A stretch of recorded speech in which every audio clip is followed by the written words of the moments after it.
नमस्कार। आज हम लेसन नंबर 15 खाद्य संसाधनों में सुधार पढ़ने जा रहे हैं। जैसे कि हम सभी जानते हैं कि सभी जीवधारी जो होते हैं वो भोजन पर ही निर्भर होते हैं। सभी जीवधारियों को भोजन की आवश्यकता होती है। भोजन से ही हमें प्रोटीन, कार्बोहाइड्रेट, खनिज लवण ये सब प्राप्त होते हैं। तो हम भोजन क्यों करते हैं? क्योंकि इसी से ही हमारे शरीर की वृद्धि, विकास और स्वास्थ्य जो होता है निर्भर होता है।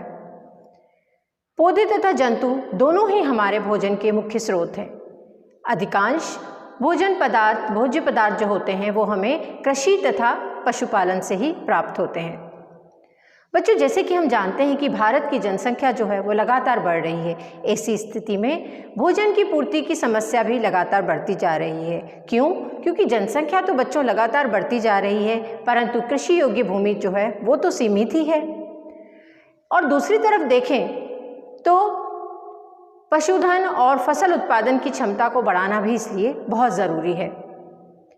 इसलिए खाद्य संसाधनों में सुधार करना बहुत ज़रूरी है, यानी कि वैज्ञानिक तरीकों से कम मेहनत में, कम समय में अधिक से अधिक उत्पादन किस प्रकार से हो सके, इसके लिए खाद्य संसाधनों में हमें सुधार करना होगा। साथ ही साथ उन्नत किस्म के बीज, उन्नत कृषि यंत्र, उत्तम तकनीक, उत्तम फसल, इसके साथ साथ कुक्कुट पालन, मत्स्य और मधुमक्खी पालन और साथ में कृषि उत्पादन पर भी विशेष ध्यान देना चाहिए। इसके लिए हमें कौन कौन से अपने कृषि और पशुधन में कौन कौन से सुधार लाने चाहिए, हम इस लेसन में जानेंगे।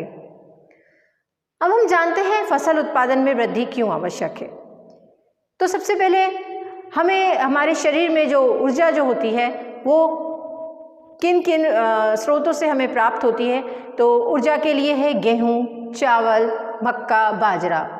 इसी प्रकार अगर हम देखें तो प्रोटीन हमें किससे प्राप्त होता है बच्चों? तो दालों से, चना, मटर, मूंग से। और वसा तेल वाले जो भी बीज होते हैं उससे वसा प्राप्त होती है, जैसे मूंगफली, अलसी और सूरजमुखी के बीज। अगर देखें कि विटामिन और खनिज लवण हमें किससे प्राप्त होते हैं बच्चों?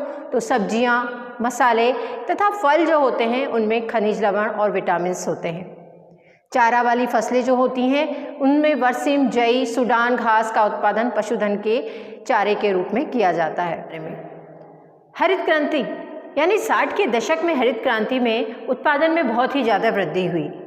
इस समय उन्नत किस्म के बीज और उन्नत कृषि यंत्र जो थे इन पर विशेष ध्यान दिया गया। साथ ही साथ देखा जाए तो रासायनिक उर्वरक की जो थी बहुत ही ज़्यादा, इसमें रासायनिक उर्वरकों का और कीटनाशकों का जो था फसलों में बहुत ही ज़्यादा प्रयोग किया गया, जिससे पर्यावरण को जो था काफ़ी नुकसान पहुंचा। अतः बच्चों, कृषि कुछ इस प्रकार से होनी चाहिए जो कि पर्यावरण को भी प्रदूषित ना करे और उत्पादन तो बढ़ाए ही। तो फसल उत्पादन में उन्नति जो हो उस पर ध्यान देना चाहिए। तो इसका सबसे पहले क्या है कि इस पर ध्यान देने के लिए कौन सी विशेष बातें हैं? तो पहला तो है बच्चों की फसल की किस्मों में सुधार करना चाहिए। यानी कि जो हमारे जो वैज्ञानिक होते हैं वो रोज़ नए नए जो होते हैं अनुसंधान करते हैं कि उत्तम किस्म के जो होते हैं बीजों को जो होते हैं बनाते हैं, तो उनका उपयोग करना चाहिए। वैज्ञानिक पद्धतियों को जो है अपनाना चाहिए। और दूसरा होता है बच्चों फसल उत्पादन प्रबंधन, यानी जब से हमारी फसल जो होती है बुआई से लेकर जब तक उसका भंडारण न किया जाए तब तक उसका अच्छे तरीके से रख रखाव करना, ताकि जो होता है ताकि कोई क्षति ना पहुँचे हमारी फसलों को। और तीसरा होता है फसल सुरक्षा प्रबंधन, यानी कीट पतंगों और रोगाणुओं से जो है फसलों का बचाव करना। तो सबसे पहले हम देखते हैं कि फसल की किस्मों में सुधार हम किस प्रकार से कर सकते हैं। तो बच्चों, फसलों में उत्पादन की गुणवत्ता तथा उच्च उत्पादन की विकास जो होता है वो संकरण द्वारा किया जा सकता है। संकरण जो होता है वो होता है बच्चों विभिन्न आनुवंशिक गुणों वाले पौधों में संकरण करवाया जाता है। तो संकरण जो होता है वो 3 टाइप से होता है। एक तो होता है अंतरा किस्मीय, जिसमें हम विभिन्न किस्मों में जो होता है संकरण कराते हैं। दूसरा होता है अंतरा स्पीशीज़, यानी एक ही जीन्स की 2 विभिन्न स्पीशीज़ को संकरण कराया जाता है। और तीसरा होता है अंतरावंशीय, यानी विभिन्न जेनरा को जो होता है आपस में संकरण कराया जाता है। तो किसानों को अच्छी गुणवत्ता वाले बीजों का चयन करना चाहिए जिसमें कोई रोग ना हो, कटे फटे ना हो और वो अनुकूल परिस्थितियों में भी जो बच्चों हैं वो अंकुरित हो सकें। वैज्ञानिकों द्वारा ऐसे बीज जो होते हैं बनाए जाते हैं जिनमें रोग प्रतिरोधक क्षमता जो होती है वो अधिक हो और उत्पादन अधिक से अधिक हो। क्वांटिटी के साथ साथ क्वालिटी पर भी जो होता है ध्यान दिया जाता है। बच्चों, दूसरा नंबर पे आता है फसल उत्पादन प्रबंधन, यानी कि उत्पादन बढ़ाने के लिए उचित प्रबंधन की आवश्यकता होती है। यानी बुआई से लेके उनको भंडारण तक के लिए समुचित रखरखाव की आवश्यकता पड़ती है। तो इसके लिए 3 चरण होते हैं बच्चों। पहला तो होता है पोषक प्रबंधन, यानी कि फसल व मिट्टी में पोषक तत्वों की समुचित व्यवस्था होनी चाहिए। दूसरा है सिंचाई, यानी सही समय अंतराल पर सिंचाई को आवश्यकता होती है तो वो देते रहना चाहिए। तीसरा है फसल पैटर्न, यानी फसलों को जो है बदल बदल कर लगाना चाहिए। ऐसा न करने पर क्या होता है बच्चों कि जो पोषक तत्व होता है, किसी एक पोषक तत्व की जो होता है मिट्टी में वो कमी हो जाती है। तो सबसे पहले जानते हैं बच्चों कि पोषक प्रबंधन क्या है। पोषक प्रबंधन यानी जिस प्रकार बच्चों हमें वृद्धि और विकास के लिए भोजन की आवश्यकता होती है, ठीक उसी प्रकार से पौधों को भी वृद्धि और विकास के लिए जो होते हैं भोजन की या पोषक पदार्थों की आवश्यकता होती है। और ये पोषक पदार्थ उनको हवा, पानी और मिट्टी में मिलते हैं। हवा से उनको कार्बन, ऑक्सीजन ये मिलता है, पानी से इनको हाइड्रोजन और ऑक्सीजन मिलता है, और शेष अन्य जो होते हैं पोषक तत्व उनको बच्चों वो मिट्टी से प्राप्त होते हैं।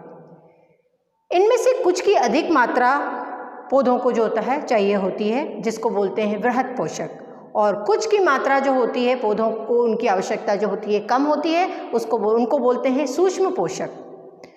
तो बच्चों इसके शेष पोषकों की आवश्यकता जो उनको कम होती है उसको बोलते हैं सूक्ष्म पोषक। अगर इनमें से अगर हम देखें कि जिस प्रकार हम अगर भोजन में प्रोटीन, विटामिन, मिनरल्स ये सब नहीं लेते हैं तो हमको कई रोग हो सकते हैं या रोग हो जाते हैं। ठीक उसी प्रकार से अगर इन पोषक तत्वों की कमी होती है बच्चों तो पौधों में भी कई रोग होने की संभावना होती है। इनकी कमी से जो होता है, पोषक तत्वों की कमी से पौधों की शारीरिक प्रक्रियाओं सहित जनन, वृद्धि और रोगों के प्रति प्रवृत्ति पर प्रभाव पड़ता है। अतः अधिक उत्पादन के लिए मिट्टी में खाद और उर्वरक के रूप में इन पोषक को मिलाना बहुत ही ज़रूरी है। अब जानते हैं कि खाद क्या होती है बच्चों। जंतुओं के जो अपशिष्ट होते हैं तथा पौधों के जो कचरे के जो होते हैं पौधों के, उनके अपघटन से इसको तैयार किया जाता है। ये मिट्टी में पोषक तत्वों तथा कार्बनिक पदार्थ की मात्रा को जो होती है बढ़ाती है और मिट्टी की उर्वरता को भी बढ़ाती है, साथ ही मिट्टी की संरचना में भी सुधार लाती है और मिट्टी में जल धारण क्षमता को भी बढ़ाती है। हम जानते हैं वर्मी कंपोस्ट या कंपोस्ट किसे कहते हैं।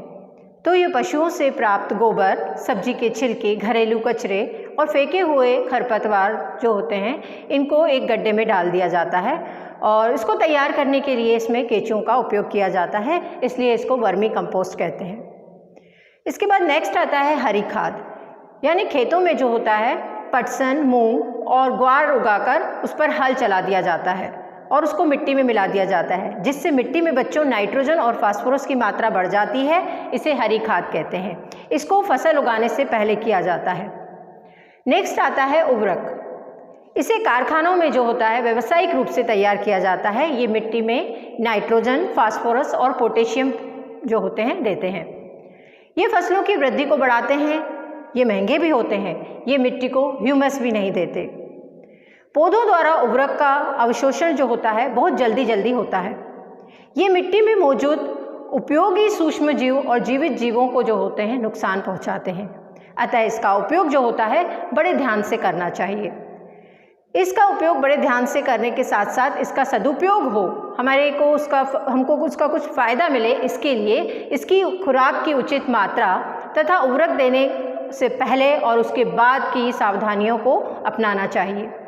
इसके बाद नेक्स्ट जानते हैं बच्चों कार्बनिक खेती क्या है। कार्बनिक खेती वो पद्धति है जिसमें रासायनिक उर्वरक, पीड़कनाशी, शाकनाशी इसका उपयोग जो होता है बिल्कुल कम होता है या तो होता ही नहीं है। अधिकाधिक कार्बनिक खाद, कृषि अपशिष्ट का पुनर्चक्रण, जैविक कारक जैसे कि नील हरित शैवाल और जिनका जो संवर्धन जैविक उर्वरक बनाने में किया जाता है। नीम की पत्तियां तथा हल्दी का उपयोग जो होता है जैव कीटनाशकों के रूप में इसमें किया जाता है। तो बच्चों, कुशल फसलीकरण पद्धति के लिए मिश्रित खेती, अंतरा फसलीकरण, फसल चक्र को अपनाना बहुत ही आवश्यक है। ये क्या करते हैं? ये फसल तंत्र में कीट, पीड़क तथा खरपतवार को नियंत्रित करते हैं और हमारी मिट्टी को जो है वो पोषक तत्व प्रदान करते हैं।